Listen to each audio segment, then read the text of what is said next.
उस रात केवल गोली की गूंज नहीं बल्कि पूरा सिस्टम का डायरेक्शन बदल गया। ये कहानी बिहार के बाहुबली राजनीति का सबसे खौफनाक चैप्टर है। लेकिन दिलीप सिंह के गुजर जाने के बाद आनंद सिंह ने उनकी लेगेसी आगे बढ़ाने का तय किया और वो भी बढ़ाए बहुत तेजी और हिंसा के साथ। 4 kidnapping, extortion, arms act, bomb blast, UAPA जैसे केसेस हैं।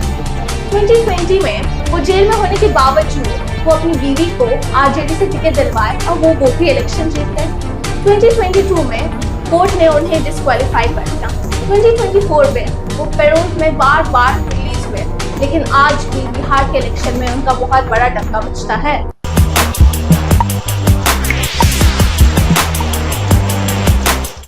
नमस्कार, मैं राजेशा वॉइस सब के साथ आपको एक कहानी सुनाने जा रही हूँ। कहानी एक ऐसी रात थी जिसके लिए ना कानून तैयार थी ना सियासत। उस रात केवल गोली की गूंज नहीं बल्कि पूरा सिस्टम का डायरेक्शन बदल गया। ये कहानी बिहार के बाहुबली राजनीति का सबसे खौफनाक चैप्टर है, जहाँ एक गोली चलती थी और पूरा सियासत हो जाता था। गोली, गाड़ी, खड़ाना सिर्फ एक ही नाम के इर्द गिर्द घूमते थे, आनंद कुमार सिंह। आनंद कुमार सिंह का जन्म बिहार के मोकामा में एक ऐसे जगह हुआ जहां गोली चलना और सियासत एक ही सिक्के के दो पहलू। ये बिहार का बाहुबली बेल्ट माना जाता है। दिलीप सिंह आनंद सिंह के बड़े भाई एक एमएलए थे और अपने टाइम के मशहूर दबंग शासक थे।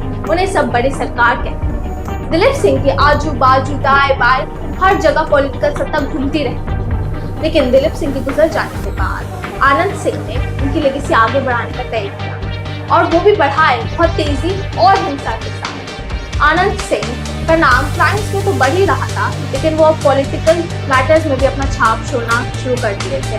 उनके सपोर्टर्स कहते हैं कि गरीबों के रखवाले हैं, लेकिन उनके अपोनेंट्स कहते हैं कि ये गोली से वोट लेने वाले एक नेता है। आनंद सिंह के खिलाफ 38 केसेस दर्ज है, जिसमें से 7 murder, 11 attempts to murder, 4 kidnapping, extortion, arms act, bomb blast, UAPA जैसे केसेस हैं। 1979 में पहली बार आनंद के खिलाफ एक केस दर्ज हुआ, लेकिन उसकी चार्जशीट कभी फाइल नहीं हुई। 2004 में फिर भिटकुन सिंह के मर्डर में उनका नाम आया, जो उनके राइवल गैंग के एक मेंबर थे, और 2015 में आईएनएसएस राइफल केस में वो पकड़ा गए। पुलिस ने उनके घर से एक राइफल और खून से लथपथ कपड़ा पाया, लेकिन वो मर्डर हुआ था कुछ यादव का, जिसके कारण आनंद को 10 साल की सजा हुई।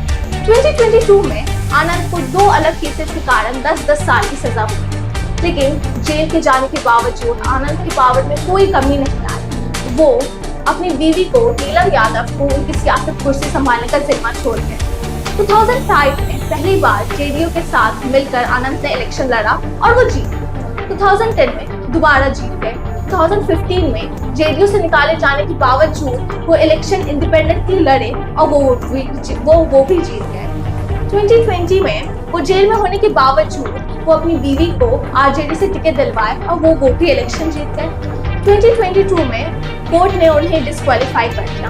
2024 में वो पैरोल में बार रिलीज हुए, लेकिन आज भी बिहार के इलेक्शन में उनका बहुत बड़ा डंका बजता है।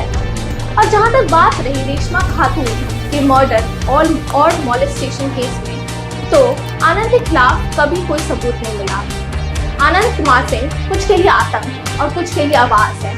सफेद कुर्ता, लाल गमछा और गोली की गड़ी। छोटन सिंह एक ऐसे नेता है जो न केवल इलेक्शन जीते हैं, बल्कि बिहार के लोग में डर और दया का मिला जुला रूप बन गए।